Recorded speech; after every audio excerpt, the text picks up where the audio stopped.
Tako, javljam se iz Olimpijskega festivala v Celju, kjer spremljamo rokometno tekmo Slovenija-Švedska. Slovenija gre odlično, kar nas zelo veseli. Naj povem, da tekmo spremljajo tudi rokometaši Celja, kar je še boljše vzdušje. Otroci pa imajo na voljo kar 10 zanimivih in atraktivnih športnih izzivov. Naj naštejem samo nekatere: športno plezanje, curling, veslanje, odbojka na mivki, skakanje na velikem trampolinu. Skratka, tukaj je pestro, športno in predvsem olimpijsko.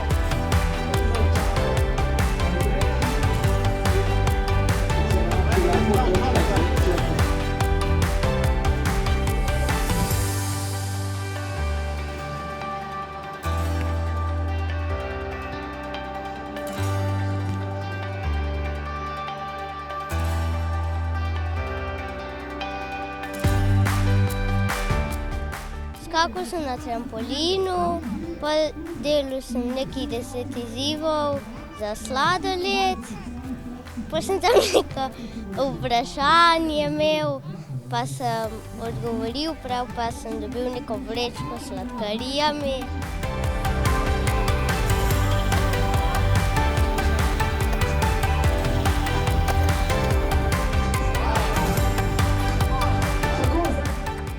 Tako, vsi, ki bi nas radi obiskali, smo danes in jutri še tukaj v Celju, potem pa se Olimpijski festival seli v Zagorje, obiskali bomo tudi Ptuj, Velenje in zaključili potovanje v Ljubljani. Se vidimo na Olimpijskem festivalu Pariz 2024. Pridite!